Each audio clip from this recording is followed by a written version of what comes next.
Hello, my beautiful souls, and thank you so much for coming back to see another episode from the Legacy Creation series, where I invite people just like you to speak up about the legacy that they intend to leave for generations to come. And this idea came to me when I wrote my bio for the book I'm contributing in, The Pay Forward Notes to My Younger Self. And I realized that a very short paragraph really encapsulated everything that I have done so far in my life. And don't get me wrong, I'm really, really proud of what I've done. However, it really made me think of what else, or how else, better said, how else do I want to be remembered? Or who else do I want to leave an impact on? What else am I willing to risk, or what else am I willing to achieve or to improve in my life? And I'm really on a quest to find out the answers to these questions from other people who want to leave a legacy behind. So the purpose of this series is to empower people to look at their own lives and to truly think if they want to be remembered differently, or whether they are really satisfied and content with what they are currently doing. And I believe that by leading by example is the best way of showing people what is possible, and that anything is possible for them if they really want to achieve something. And today's guest expert is Olga Brooks. And Olga is working with women and is showing women how to return to their own self and how to love themselves through their feminine power. But before I say anything more, I would love to invite Olga to say something and to tell us who she is and what she's doing. Hi, Dina. Thank you so much for inviting me. I'm so excited to share with as much as I can people, women, what is it I'm doing. I am so happy to be a book sister with you. It was, for me, it was a little bit challenge too, to really say in a few words, what is it I'm doing? Who is it I am? What is it I'm standing for? But at the same time, it's an incredible question to all of us. And even since when we spoke, there's so much came to me while I was thinking about what is it I'm doing?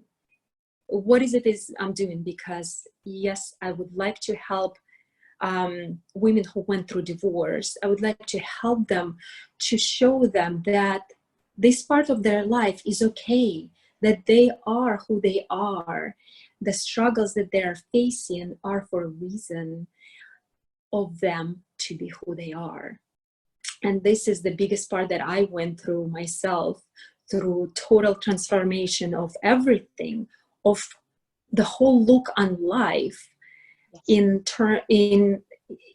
span of 2 years, I realized who I really am by facing my own self in fear, loneliness and fear. And when I decided to come out of it and really be who I am, and with the knowledge, little here, little there, it transformed my thinking, it transformed my life. I have been very feminine for most of my life. I was a strong feminine, not in a way of the feminism feminine, but yes. I was very determined. What is it I want in life? Who is it I am? While going through bringing up babies, being a stay-at-home mom, I had a very beautiful nurse after I gave birth to the babies. And she said, be very careful when you're staying at home mom, because lots of women lose their identity. I was on lookout for that. I was like, I was sure I knew what I was doing. I was sure that I know who I am. Until I found myself in a deep, deep hole, lonely, and absolutely not knowing who I am. And the questions I was asking, who am I? I started writing a book that's called Who Am I? From the beginning. Then it turned into the return to my feminine self. because through that, through loneliness, through hurt, I understood that, and of course everybody know that men and women are different, and of course their books are written, men from Venus and women from, Yes. what was the planet they chose to be? From Mars. So I think it's opposite. Women from Venus and men are from Mars.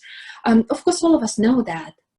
Yeah. The fundamental thing that people don't know, that it is not okay to live under societal pressure, to live in a man's skin if you are a woman. And that is the hardest part and reality of this life. So even though the society is saying, yes, women are free, equality in everything, and we're strong. Yes, we are, but at the same time, we're women. A lots of women come out from a corporate world saying, I'm done with that. It's not me. Because they feel the burden, the hurt, and they literally just run out of their feminine power. They don't understand exactly why that happens at the moment when it's happening, even though they're striving, they're really doing what they should be doing, which is go to college, get a degree, get a good job, and then do it all, have a husband, have a family, have children, and everything. And that is the societal pressure that we should be doing all of this because we are free. Women are equal. But they totally forget what the masculine essence and the feminine essence. So while they're trying to accumulate and use that man's energy and go with that energy, they actually not even forget, or that not even using, they totally disrespect themselves as women. And that's where everything starts. That's where all the hurts, that's where the divorces start. That is where you losing yourself that's where I found myself. I couldn't understand. I was asking questions. Who am I? Like, I couldn't understand. I was a Christian. I was a strong Christian believer. I should have known better. Who am I? But I found myself asking, what the heck am I doing here? So, and that is what I stand for. I stand for femininity. I stand for why I want to be out there, because the little sources here and there helped me to realize that societal pressure is a brainwash. So I can't go with that pressure and live my entire life not being myself, not teaching my two boys who are going to be men at some point, who are going to date, who are going to have wives, children. What will they get from me? What will I teach them? I so resonate, yes, with what you say. I so resonate with what you say because I experienced divorce not only once but twice. And I experienced divorce once with a child, once without a child. So I have my boy from the second marriage. Unfortunately, that ended as well. But I do understand where you're coming from when you say you don't identify yourself anymore. And at the time, nobody understood like why I wanted the divorce. But it's just I was waking every single day and I was like, this is all? Like, I had a very good job. I worked in transportation. My baby was all right. My ex-husband, the father was okay.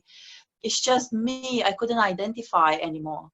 Like, I'm living somebody else's life. It's not something that I want for myself. And it's not something that I want to teach my son to do, to really put himself there just because this is the society, just because somebody is going to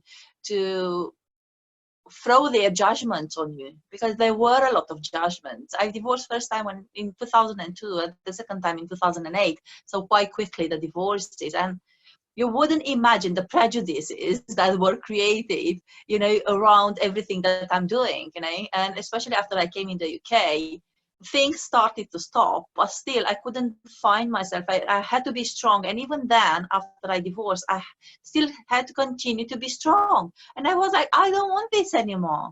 I am a woman. I know I have this femininity in me, and I want to express it. And I didn't know how to do that anymore. And I think this is where I lost myself. I was too hard on myself. I had to be too strong because of different reasons. And I forgot how to be a woman. You know, that gentle creature that God created us But to be. can you I forgot that. imagine if you forgot that who you are? Think about your next man who is going to meet you. Like, if you don't know who you are, how is he going to know who you are? Yes. And we expect men to know us and respect us. They don't know who you are because you don't know who you are. You don't know. Exactly.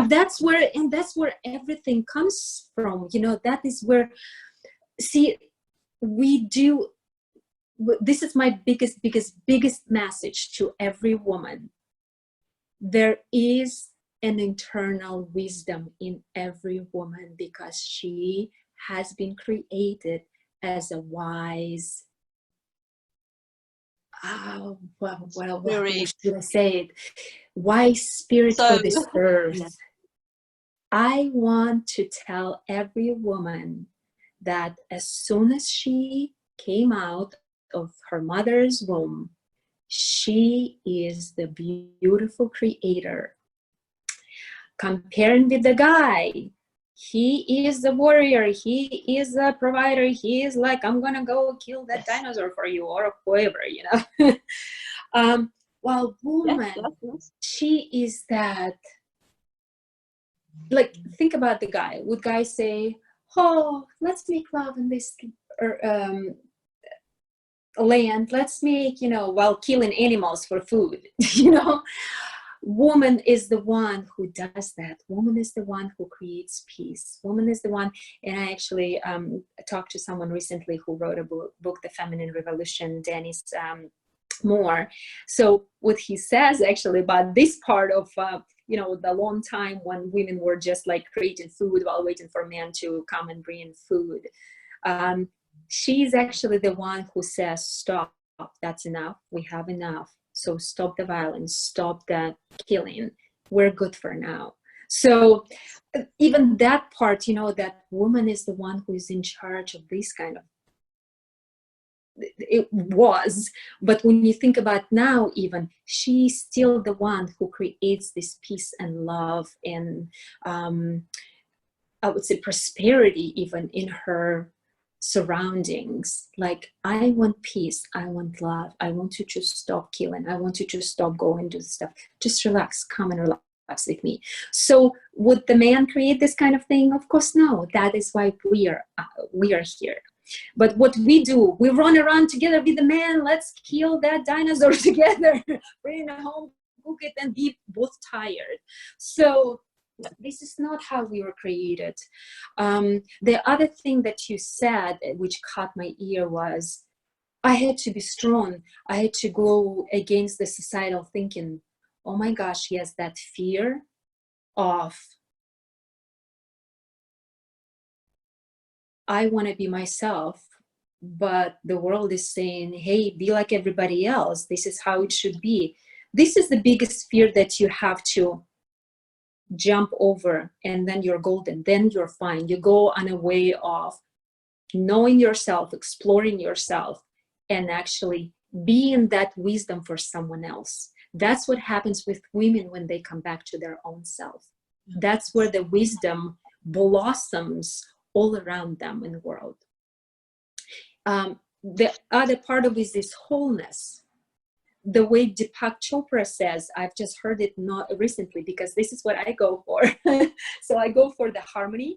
I created my own quote, which is, balance is an essence of harmony, but only in harmony will you find true happiness.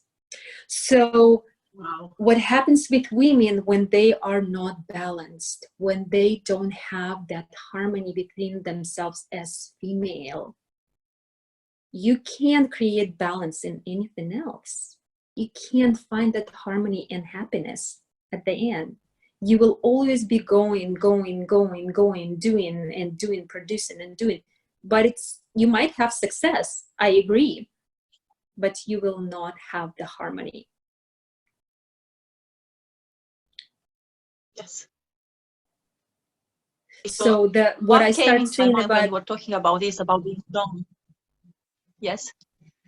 So what I was start saying about Deepak Chopra is, he says, healing is wholeness. And that is what I'm going for, to show women that they can heal and be whole. And that is the most wonderful thing ever that you can achieve in life, to be whole. Yes. I believe this healing for myself, my own experience, came only when I actually acknowledged that I don't have to be strong all the time. You know, so after I came in the UK, I was newly divorced. My son was very young. He was 4.5. And I do remember when I was working 2 jobs just to provide. So I continued to be strong, because that was my mindset. You have to be strong. You have to provide. You have to do this. You have to, you know. And I was thinking many times, like, oh my God, if I don't work, or if I'm getting sick, we are going to be homeless. We are going to beg on the streets, you know. I forgot that this boy actually has a father. A father, Yeah. who's never going to disappear from his life, who is there to support, you know. It's just that I didn't realize that when we were married, and I didn't realize that after we got divorced. You know, I still have that mentality. I have to be strong. I have to do this. I have to have. And I think it was about 2 years ago, I went to a wedding, and I was dancing. Somebody invited me to dance, and we were dancing. At some point, he said, like, oh, you're really controlling. You are really strong. You really want to do always your way. And I was like, how did he get that only for dancing with me, you know? So he was right. And everybody, you know, I started a relationship, and everything went, you know, didn't work out. So I started taking dancing classes. And this is Nice. how I learned that it's not about being weak. You know, the opposite of being strong is weak, but it's not that. You know, you're not weak if you are feminine. If you're not weak, if you allow somebody to help you or to support you, even if it's a man in your life, you know, not necessarily friends and family, but somebody who actually wants to spend time with you, who really cares about you. It's really, really hard for us women sometimes to allow that. It is so true. See, the misconceptions I find in our generation, I already used that word, brainwashed, and I will tell you, and you would understand too, because when you only live in one country, you really don't see that you're brainwashed. Yes. Like, you can't recognize it. But because my background is, I came from Russia. I was almost 23 years old when I immigrated to the United States. I see, I look at things totally different, because I grew up in a communism society, and I totally knew. Now, when I came to this country, when I actually read a book about the royal family, the last Nikolai and Alexandra, only after I had read that book and I was taken out of the country, I saw how brainwashed we were. So, but I also recognize the brainwashing in this country too, which other people cannot. So I always step back and I look at what is my knowledge and what is my experiences were in life, and I can compare it and see with a totally different eyes. So with the femininity, why I was saying it. So there are lots of sayings in life, and I'll give you one example of it. For example, some sayings are totally, I like to finish up the sayings actually, because there's like short sentence that inspiring, but people never think about the end, or what should the next sentence be. For example, opposite attract. Yes. What does it mean? Everybody say it so many times. I'm like 100% sure Every single person on earth said that once or even more in their life. Opposites attract. But what do they don't know, or are they not saying? But they never stay together, because later on they actually hate those opposites. So many times, look, talk to any single person who got divorced. What are they going to say? We're so different. Different, yes. So, which means what? Similarities create wholeness. Yes. You can't say, I hate and I love, put it together and attract it, and that would work. You can't. Only love and love can make love. Absolutely. I agree with that. So with the femininity, there are so many things too that are kind of engraved in us that we're thinking that is the way it should be. A strong woman.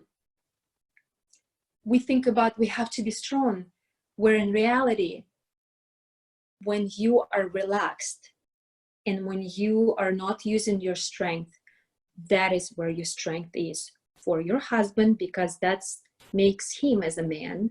He uses his a male energy, and that raises him up as a man. Your children, when you don't stress out, when you don't hang over them all the time, when you are not a general. And I have two boys. I had to be like a general. I have to scream and yell at them. I have to tell them time to get ready and like really be a strong person. But at the same time, the opposite of the mom is that's what they will remember.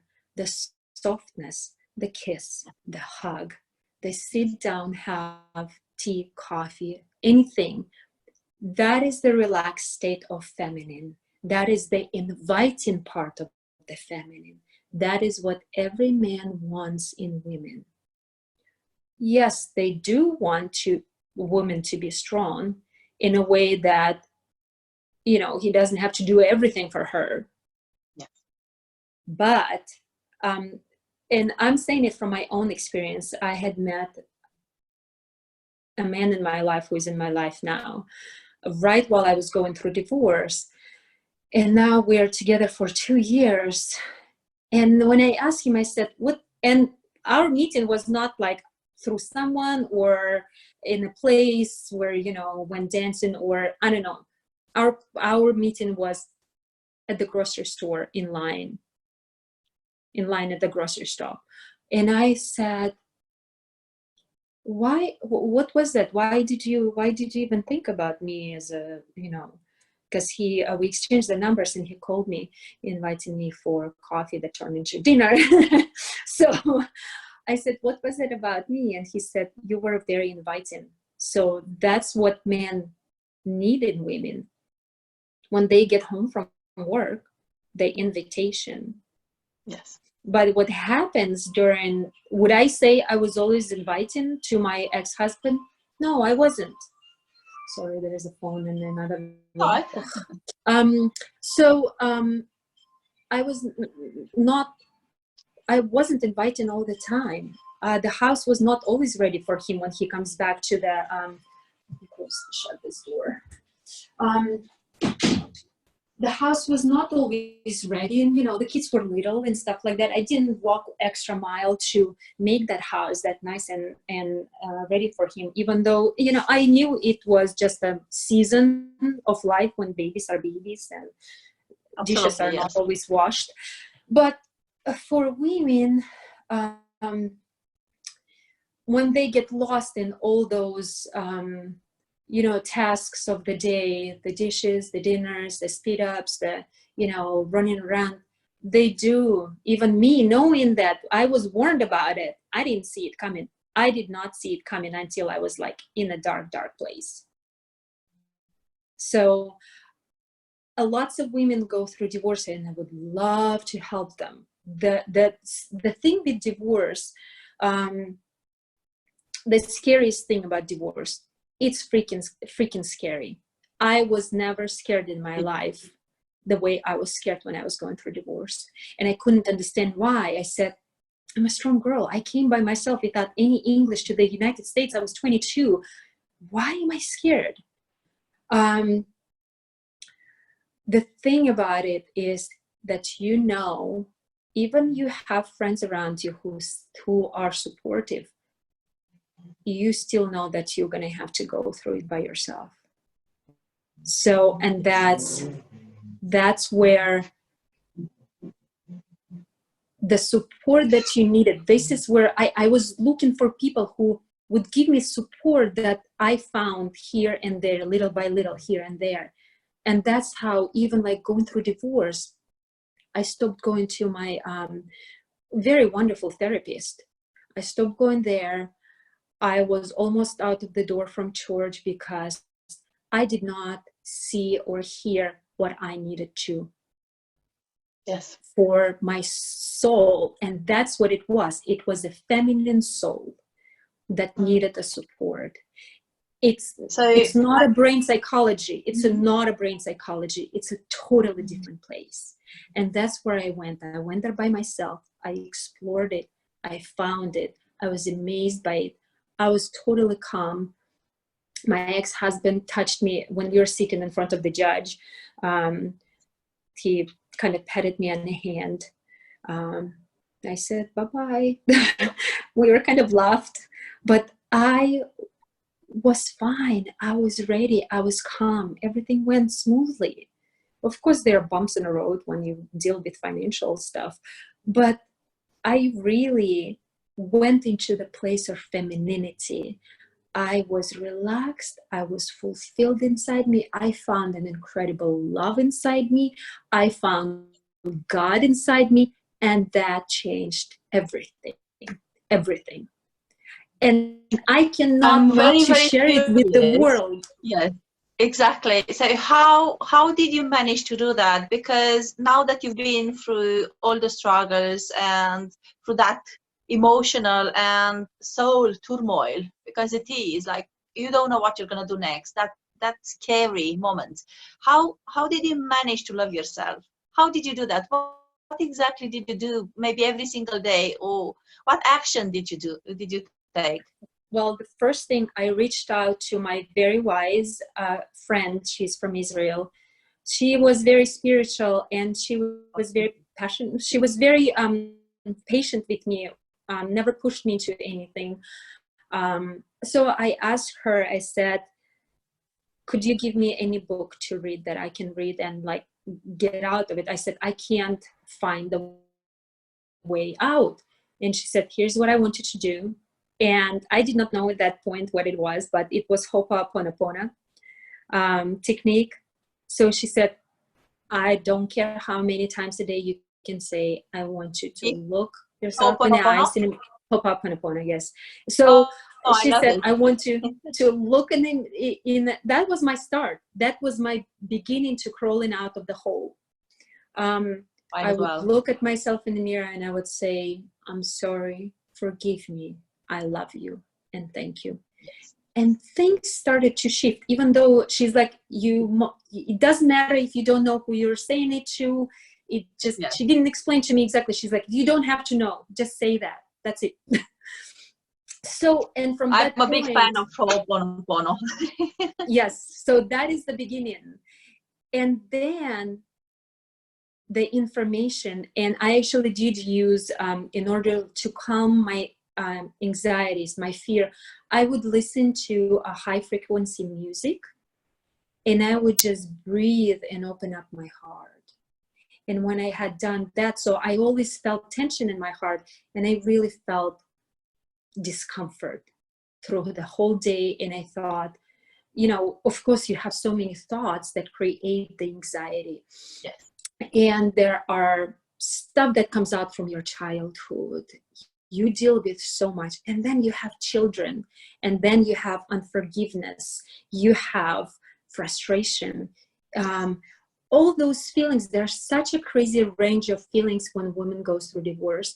It's abandonment, it is neglect, it is hurt, it is trying to remember, when did that happen? Why did it happen? Was it my fault? So there is a shame, blame, despair.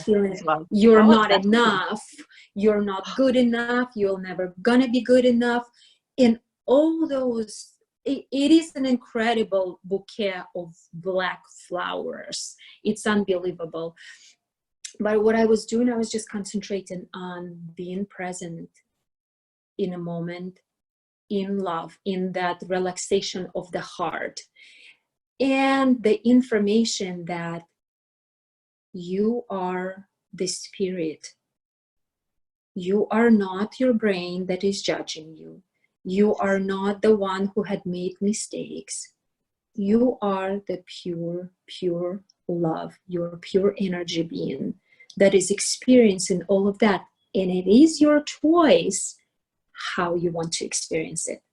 So that is all that makes the difference. I could have sat there in that black hole and I could have been, you know what changed my mind? Oh, what changed a lot, like totally switched. This is actually another, you're saying, how did that happen? I watched a movie called Maleficent. And Okay. at that point, I was in a black hole. I was that Maleficent with the cut off wings. I did not know how to fly. I felt pain. I felt I will never fly again. And I am mad at the whole world. And then you're thinking, that's not me, because this is not who I am as a human being. I'm always positive. I'm the kind of person who would say, there is always a way. And I found myself in a hole with, like Maleficent, saying there is no way. It's it's incredible how when you have answers and you keep asking yourself, you have questions, sorry, and you keep asking yourself, the answers come from unexpected places. It could be a technique like Ho'oponopono, it could be a book, or it could be a movie, Maleficent, which is for children, you know, and then you find inspiration. Like, I identify with that. This is me, this is where I am, this is my place right now, but I don't want to be there, so what else can I do, you know? It's absolutely incredible how the universe is replying. We just have to be open. We just have to trust ourselves, to love ourselves, and to allow ourselves to be open to really receive the answers, because we do have the answers to every single question that we have. I do believe that, and this is one of the purposes of these interviews. People, maybe they find answers in what we are talking about, you know, and they can identify with what we went through or what we are doing now. You know, the interesting thing is I cannot wait for Maleficent 2 to come out, because, you know, she was still, the movie ended, she did get her wings back, but at the same time, and it felt like that the feeling came back to her. But the interesting thing is that I had women, I had one woman specifically who I said, I cannot work with you, because she kept saying to herself, there is no way out. She said, it's a circle, there is no way out. And I unfortunately could not help her, because there has to be your willingness and your choice to say, all right, there is a way, but okay, help me, where is it? Which way should I go? Yes. Like, when the person is ready to say, okay, yeah, but what do I do? I will be there for you. I will show to you so many actually ways that you can. There is no circle. It will be a circle if you stay in that circle. It will be the circle. I promise to you, you'll never come out of it. You'll have the same events, you'll meet the same guys, you'll think the same way about yourself, and it's gonna go and roll and bigger and bigger and bigger. And what's interesting thing is, at that time I was working with elderlies. I worked for the healthcare, and I worked with the Russian elderlies. And I worked with one couple. She was Maleficent who never got her wings back. And it was absolutely sad, speaking about the legacy. It was absolutely sad that I could not get through her. She was absolutely wonderful person, but she did not get that support she needed. Her wings were clipped, and she is done. She is done. She has 4 granddaughters. And I don't know, the memories that they will have about her, the grandma and grandpa, were nasty to each other. All their lives they stayed with us. Another interesting thing that I found out, and I really think is a legacy piece for anyone. So once I went, our neighbor died. He was 96. He was a little grouchy man, but he really, really loved me. We became to know each other, and I supported him as much as I could. His wife got Alzheimer's and she was out of the house. He was by himself day in, day out. So as much as I could, I would make dinners for him or like visit him. But when he died, my kids and I went to, what do you call that? For the viewing, yeah? My kids never saw a dead person. So when we looked at him, he absolutely did not look like John we knew. He looked absolutely different. And my lesson to the kids were saying, do you see what happened? This is John's body. He had the spirit. And when the spirit is out, even your body doesn't look like him. And that is the huge lesson for everyone on this earth. That people, women specifically, who think bad about themselves, about their bodies and everything, I guarantee you, whoever you inside will show on the outside. If you're the beautiful human you are inside, it will show on the outside, and you will never be looked at as she is ugly, she is fat, she's too skinny, she's got no boobs, she's got huge butt, or whatever it is. It will never people will never look at you that way. So, and another component of this, so when the person comes out of the body, when the body is gone and you don't see that person, what did this person really leave on this earth? The person left that memory, but the memory is still an energy. So the energy of this person, that is the legacy that every human being lives on the earth when a person dies. This is the first piece of the legacy part of all of us. So if you think that, oh, I'm just gonna die and everything is gonna be, you know how we get in life, where we're like, we're done, I'm done, I'm leaving, like I'm ready. You know, okay, you're ready, but what are you leaving? Do you know what you're leaving after yourself? If you were nasty, you will leave the nasty here. Yes. If you are the beauty, even when you are died, even when you're dead, you will leave that beauty here behind, even though you're it's not like here. It's like that saying that I think Maya Angelou said, like, people remember not what you said to them or what you did, they remember how you made them feel.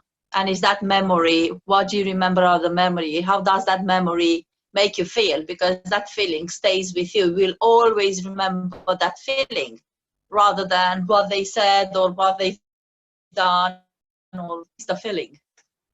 Yes, but the feeling is what? It's exchange of energy. It is yes, absolutely. Exchange of energy. Feeling is energy.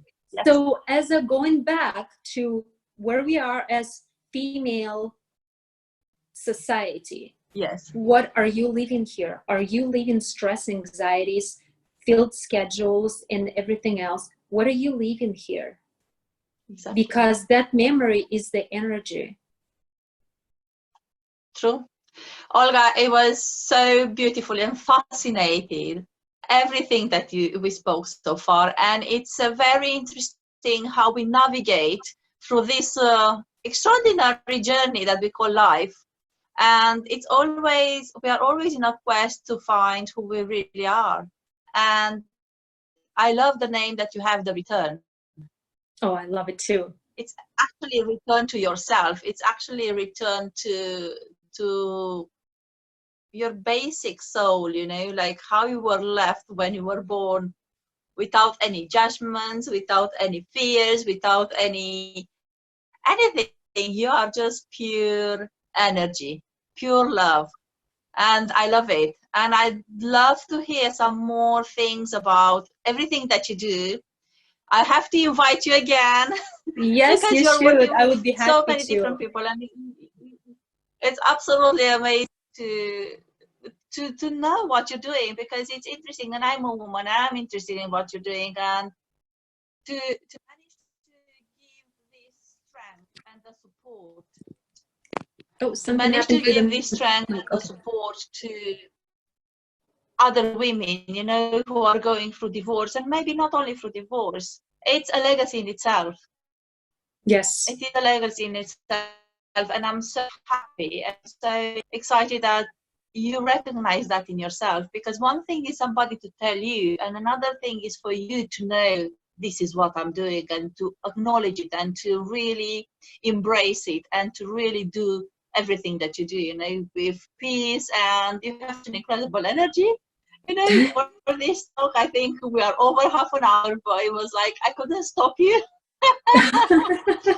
So for the ones who are listening, I would really love to know what is your biggest takeaway, and please share it by commenting below the video. And also please share this video with anyone, every single person that you think might need to hear what we talked about today, because you never know whose life you're going to change. Because it can be a book, it can be a movie, it can be a message, it could be this video, you never know. So I think we have a duty of care to really share our experiences, because as I said, for example, this is how other people start believing in themselves, and sometimes this is all you need, somebody to believe that you can do certain things, you know, and to offer that space to Absolutely. really allow yourself to be yourselves, you know. So it's absolutely amazing. So thank you so much, Olga. I Oh, really thank you loved for it. inviting me. Thank you, and I look forward to seeing you. If you come earlier than March, then